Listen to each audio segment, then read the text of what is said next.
Good morning, bachcho. How are you all? So today we will be starting integration because already we are done with differentiation. Okay. So what we have learned in differentiation? What is the differentiation? We have said the slope of y with respect to x, dy by dx, that is differentiation. पहले हम समझेंगे basics क्या है इस integration के, और उसके बाद फिर हम इसके फॉर्मूले देखेंगे और इसको कैलकुलेट करेंगे. ठीक. Although we are not going through a detailed version of integration, we'll be doing bit information, a small information about integration, what is integration, and then we will be going through the formulas and some examples. So if I say these are the two axes and you calculate the area under this line, so what you will be doing, just you will be drawing this, or just I am drawing this and I am asking you to find the area. What you will be doing, what you will be giving answer to me, you will be saying, sir, L into B is the area, no problem in that. If I ask you what is the area under this line, this curve, so you will be drawing this, you will be saying, sir, between y and x for this triangle we will be applying half base into height, area of right angle triangle निकल जाएगा. ठीक हो. Now I am asking you something else. अब मैं कुछ और ही पूछने वाला हूं. देखो क्या पूछने वाला हूं. मान लो ये x एक्सिस है, ये y एक्सिस है. क्लियर. अब आपको जो एरिया दिया हुआ है वो कैसा दिया हुआ है, देखो वो एरिया दिया हुआ है ऐसा.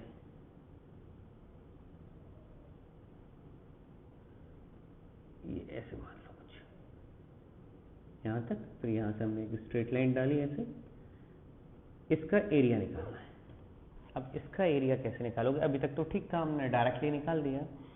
इसको आप क्या करोगे, you will be dividing it into small strips. छोटी छोटी स्ट्रिप में इसको डिवाइड करोगे. कैसे करोगे? यहाँ पे भी लाइन ड्रॉ करो, यहाँ पे भी लाइन ड्रॉ करो, सबको इक्वल लेंथ की ड्रॉ करना. ये ऐसे ड्रॉ करते जाओ छोटी छोटी. हम जो ड्रॉ करेंगे वो जरा लहराते हुए होंगी, वो इसलिए क्योंकि फ्रिक्शन बहुत लेस होता है बोर्ड में. ऐसा ऐसे बनाते जाएंगे. एक मैं टिपिकल यहां पे लेके दिखा दे रहा हूं आपको. ठीक. सपोज ये जरा सा ब्रॉड करके दिखाई है मैंने. हर जो स्ट्रिप होगी उसको dx डिस्टेंस में आपको डिवाइड करना है. यानी कि ये भी dx, ये भी dx, ये भी dx, ये भी dx, जितनी स्ट्रिप्स बनाई छोटे छोटे एरिया, और ये आपके y एक्सिस के अलॉन्ग डिस्टेंस है. ये y1, ये y2, ये y3, हर स्ट्रिप की एक लेंथ होगी. ठीक है. तो वैसे ही यहाँ की जो लेंथ होगी ये कितनी हो जाएगी, सबकी अलग अलग होगी. कुछ भी ले लेते हैं, y3, y4, yn, कुछ भी ले लो. अभी तो फिलहाल y ले लो. इस स्ट्रिप का एरिया कितना, देखो छोटा सा ये आपका dx है, तो इसमें टॉप पे देखो ये वाली लाइन तो स्ट्रेट लाइन जैसी दिख रही है आपको. यानी कि अगर एरिया निकालना है, ये तो एक रेक्टेंगुलर कॉलम हो गया, इसका एरिया कितना हो जाएगा, y इंटू dx. क्लियर. ऐसे ही इन सबका एरिया होगा. कितना होगा? पहले वाले का हो जाएगा y1 इंटू डी एक्स, दूसरे वाले का कितना होगा, y2 इंटू डी एक्स. ऐसे ही सबका एरिया हो जाएगा y3 into D x, y4 into D x, सबका हो जाएगा. ठीक हो गया. एक छोटी सी स्ट्रिप का जो एरिया था वो था d, और मुझे तो सबका एरिया निकालना है. तो मैं क्या करूंगा, जितने एरिया आते जाएंगे सबको ऐड कर लूंगा. अब ऐड करने का क्या तरीका है, देखो 10th तक आपने ये पढ़ा है सिग्मा या समेशन. ठीक है. इसका मतलब क्या होता है, अगर मैं इसमें लिख लूँ y dx, इसका मतलब है y dx को मैं ऐड करते रहूँ. लेकिन देखो ये नंबरिंग तो अलग अलग होगी, इसलिए यहाँ पे n लिख के i equal to 1 to n ऐसे कर ले. तो 10th तक बेसिकली हम इसको पढ़ते आए थे, लेकिन अब 11th ऑनवर्ड हमारी तैयारी कुछ और होगी. हमें इसे स्ट्रिप का छोटा सा एरिया पता है dA, और मुझे टोटल एरिया निकालना है. तो मैं क्या करूँगा, rather than doing this, what I am going to do this. ये जो सिंबल आपको दिख रहा है ये एक इंटीग्रेशन का सिंबल है. इंटीग्रेशन का सिंबल ऐसा होता है, ये जितने बार भी बना लो ऐसा ही रहेगा, is equal to integration of y dx. dA क्या था, ये छोटी सी स्ट्रिप y dx, इसको मैं dA लिख सकता हूँ, चाहो तो ऐसे लिख लेते हैं. फिलहाल इन जितनी भी स्ट्रिप्स के एरिया आ रहे थे उन सबको हमने ऐड करा. ऐड करने के लिए 10th तक आप समेशन सिग्मा यूज करते थे, अब आप इसको यूज कर रहे हैं इंटीग्रेशन को. इंटीग्रेशन ऑफ dA, यानी कि जितने भी आपके dA आ रहे हैं सबको ऐड करो, यानी कि इंटीग्रेशन ऑफ dx. अब इसमें बाद में आप सीखेंगे लिमिट लगाना. सपोज ये 0 है और यहाँ तक आपका ये x है, तो ये हो जाएगा लिमिट 0 to x. ये मैं बाद में बताऊंगा कैसे होता है। यानी कि बेसिकली डिफरेंशिएशन था slope of that line, okay, या change of y with respect to a x, या स्लोप ऑफ अ लाइन, है ना, ये हमने बोला था। यहाँ पे हम क्या बोल रहे हैं, area of a graph between y and x, ये हम बोल रहे हैं किसके लिए, इंटीग्रेशन के लिए, okay, area of y with respect to x। वहाँ क्या था, slope of that line y with respect to x, ये हमने देखा था। तो जब हम y और x के बीच में वहाँ स्लोप बनाते थे किसी लाइन का, तो उसे हम डिफरेंशिएशन, यहाँ हम एरिया कह रहे हैं। तो ये एडिशन होते जाता था 10th तक सिग्मा समेशन, 11th ऑनवर्ड हम किसकी बात करेंगे, इंटीग्रेशन की। Is it clear? जो बोर्ड में हमने देखा समझ में आ रहा है? So integration is the inverse process of differentiation. अभी मैं लास्ट में दिखाऊंगा भी कि इंटीग्रेशन आपका डिफरेंशिएशन की रिवर्स प्रोसेस कैसे होती है। लेकिन अभी हमने देखा एरिया है, एक छोटी सी स्ट्रिप का एरिया निकाला, सबका एरिया निकालना है तो हमने इंटीग्रेशन करा। अब इस इंटीग्रेशन को ऐसे समझो जैसे अगर आप अपने घर से स्कूल जा रहे हो, आपने एक छोटा सा स्टेप निकाला तो आपने छोटा सा वर्क डन करा, लेकिन आप यहाँ से आप अपने स्कूल जा रहे हो, घर से अपने स्कूल जा रहे हो, टोटल वर्क डन कितना होगा, छोटे छोटे वर्क डन को आप ऐड कर लो, 10th तक sigma summation, 11th onward integration. बस इतना ही आपको याद रखना है। नाउ इंटीग्रेशन का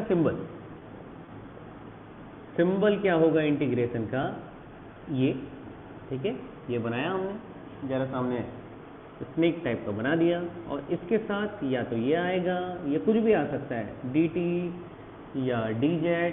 अब इसका मतलब क्या है, जो सबसे पहले दिख रहा है इंटीग्रेशन का सिंबल, इसका मतलब है integration with respect to x। ये dx पूरा एक साथ है, d इंटू एक्स नहीं, integration with respect to t, integration with respect to z। हम इसके बेसिक फॉर्मूला से शुरुआत करेंगे। सबसे पहला फॉर्मूला होता है, मैं फिर रिप्रेजेंट कर रहा हूँ कि इंटीग्रेशन जब होगा ऐसा नहीं होगा खाली ये होगा, इसके साथ ये भी होगा। Now the first formula for integration, this is the first formula for integration, ये x to the power n dx। सबसे पहले ये dx आपको क्या बता रहा है, integration with respect to x, ठीक हो गया, इंटीग्रेशन किसके रिस्पेक्ट में x। अगर यहाँ भी x आ रहा है इसके साथ, then that will become a variable, otherwise it will be a constant. यहाँ पे 2 आता, वो तो x पे डिपेंड नहीं करता, यानी कि वो कांस्टेंट हो जाता। उसका क्या करेंगे वो बाद में देखेंगे। The basic formula for integration of x to the power n dx is x to the power n plus 1 upon n plus 1। वैसे इसके साथ एक कांस्टेंट भी आता है, लेकिन अभी फिलहाल आप सिर्फ इतना समझो, integration of x to the power n dx is equal to this one. अभी बड़ा आसान है, कैसे आसान है देखो, it is easier than differentiation, but it is used in your numericals in 11th and 12th. So how it is going to be easy, if we say example number 1 and it is for example x square dx, so it will be x to the power 2 plus 1, ऊपर एक बढ़ाया नीचे भी उतना ही कर दो, x cube by integration of under root x dx is equal to under root of, under root का मतलब power half, dx is equal to x to the power half plus 1 upon half plus 1। Half plus 1 is 3/2, so it becomes x to the power 3/2 upon 3/2। आसान है, दोनों जगह same value आ रही है तो confusion की तो कोई ज़रूरत ही नहीं है। रेसिप्रोकल ऊपर कर दें, कर दो, क्या फ़र्क पड़ रहा है। सो इंटीग्रेशन बेसिकली मीन्स, जो हमने बोला है, जो एरिया था y और x के बीच में, एक छोटी सी स्ट्रिप का एरिया निकाला, पूरी स्ट्रिप्स का एरिया निकालना है, ऐड कर दो। ऐड करने के लिए 10th तक हम सिग्मा समेशन का यूज़ कर रहे हैं, और यहाँ पे हम किसका यूज़ कर रहे हैं, इंटीग्रेशन का। So this is the first formula. Now will be going for the second one, दूसरे फार्मूले की तरफ जाते हैं, ठीक है। पहला फार्मूला हमने कर लिया। जब भी आपको समझना है पॉज करो, देखो, रिवाइंड करो, फॉरवर्ड करो, लेकिन समझो। सेकेंड, इंटीग्रेशन ऑफ, अच्छा इसमें एक एग्जांपल और लेते हैं, चलो। अगर इंटीग्रेशन ऑफ dx हो, अरे सर ये तो बड़ी दिक्कत की बात है, खाली इंटीग्रेशन ऑफ dx तो कुछ होता ही नहीं होगा ना। इंटीग्रेशन ऑफ dx कुछ नहीं है, तो मैं इसे ऐसे तो लिख सकता हूँ 1 into dx is equal to integration of, इसको ऐसे तो लिख सकता हूँ x to the power 0 dx, x to the power 0 is 1। Now output will be 0 plus 1 upon 0 plus 1 is equal to x। आया ना।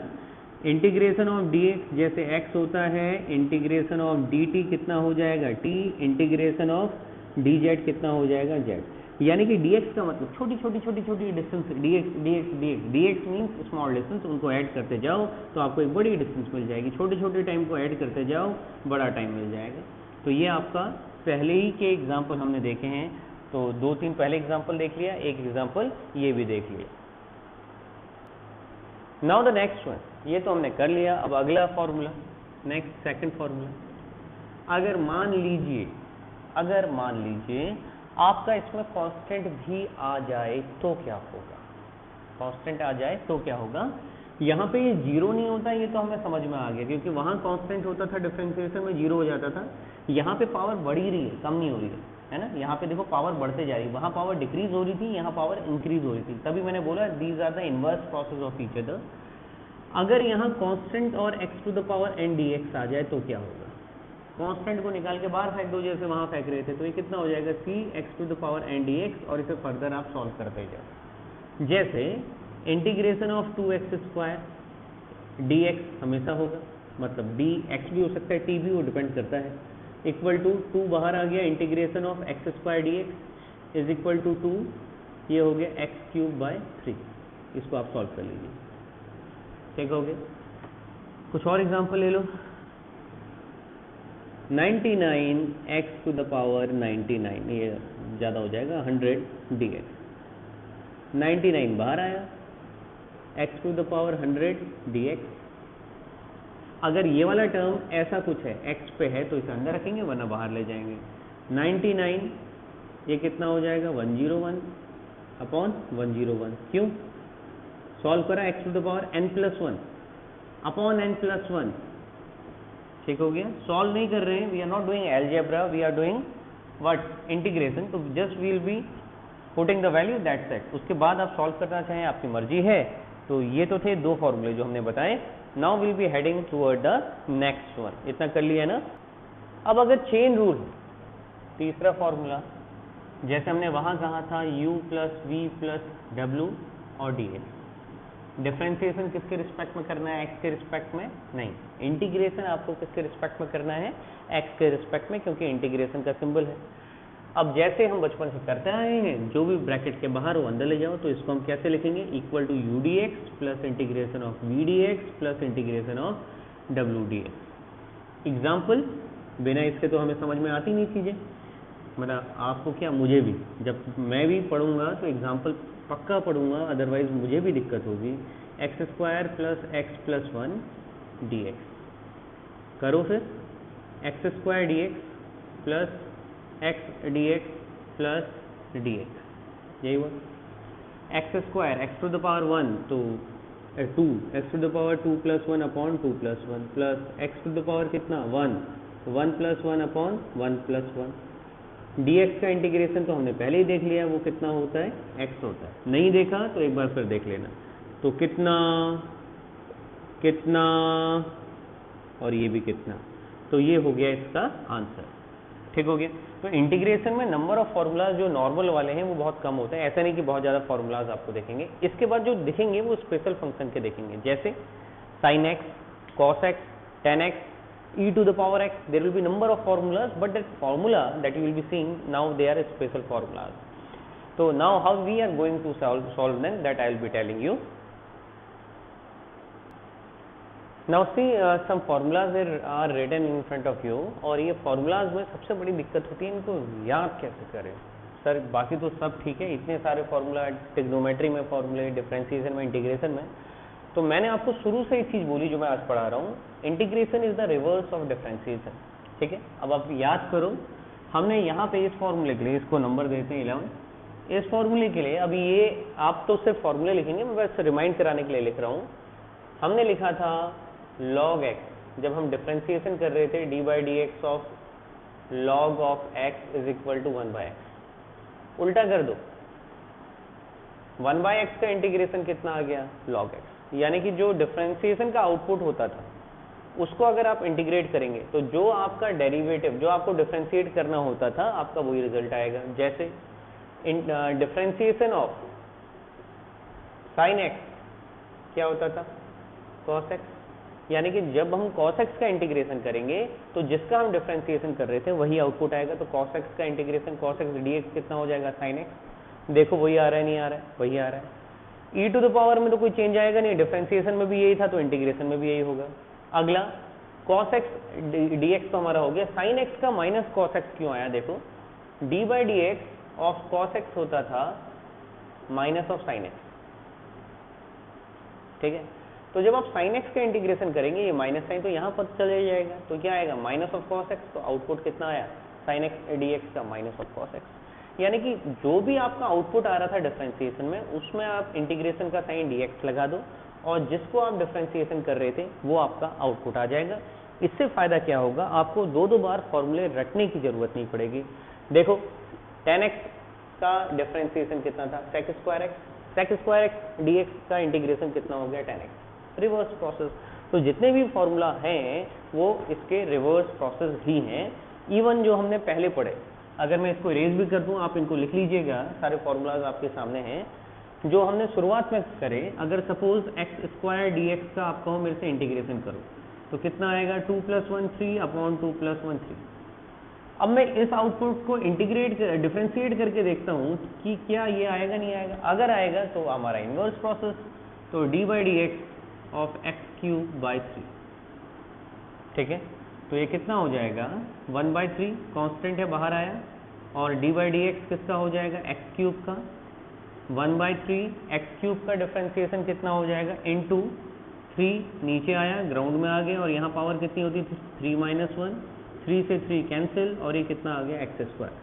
यानी कि देखो ये तो इंटीग्रेशन के आउटपुट का डिफरेंशिएशन करो तो किसके इक्वल आ रहा है, किसके इक्वल आ रहा है जिसको हम इंटीग्रेट करते हैं, और डिफरेंशिएशन का आउटपुट करो वही काम होगा। इसका जो हमारा आउटपुट आ रहा है वो इसका आ रहा है।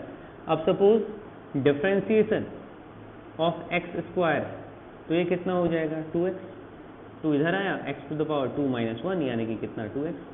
अब 2x को इंटीग्रेट करके देखते हैं कि ये आ रहा है नहीं आ रहा, तो यानी कि हमारे सारे फॉर्मूलाज क्लियर हो जाएंगे। तो integration of 2x dx, constant को बाहर निकाल दो, integration of x dx is equal to 2 into x²/2, 2 से 2 कैंसिल, तो कितना आया x²। यानी कि जब हम इसके आउटपुट को इंटीग्रेट कर रहे हैं तो वही आ रहा है जिसको हमने डिफरेंशिएट करा था, तो वही सारे फॉर्मूलाज आपके पास यहाँ पे भी आ जाएंगे, वही आ रहे हैं। देखो cosec x tan x e to the power x log x, ये सारे वही फॉर्मूले हैं जो हमने किस में पढ़े थे, आपका डिफरेंशिएशन में पढ़े थे। तो उनका रिवर्स आपका नॉट रेसिप्रोकल, रिवर्स आपका इंटीग्रेशन हो जाएगा। इसके बाद कुछ एक क्वेश्चन मैं आपको दे रहा हूँ, एंड द रिमेनिंग क्वेश्चन हम करेंगे इसके सेकंड पार्ट में, इंटीग्रेशन के सेकंड पार्ट में, और वहाँ पे आप इसको और बेटर तरीके से समझ सकेंगे, क्योंकि वहाँ पे मैं डेफिनेट इंडेफिनेट इंटीग्रेशन के बारे में बताऊंगा, वहाँ पे हम वैल्यू पुट करने के बारे में बात करेंगे। तो बहुत सारी चीज़ें वहाँ पे आने वाली हैं, और वहाँ पे इसका भी एक एडवांस वर्जन, यानी कि अगर ये ऐसा हो जैसे sin x² + 1 dx का इंटीग्रेशन, तो उसका आउटपुट क्या आएगा तो वो देखेंगे। लेकिन आज के लिए क्योंकि हमारे पास फॉर्मूलाज बहुत बढ़ते जा रहे हैं, ये फॉर्मूलाज याद रखने हैं आपको, हल्के हल्के एक साथ ना भी हो, तो आप क्वेश्चन करिए, बहुत आसान देते हैं। 2√x + 3x² dx, second integration of 3x³ + 5x dx, third integration of 2x² y + 2t² dx, fourth t² + t + 2xt dt।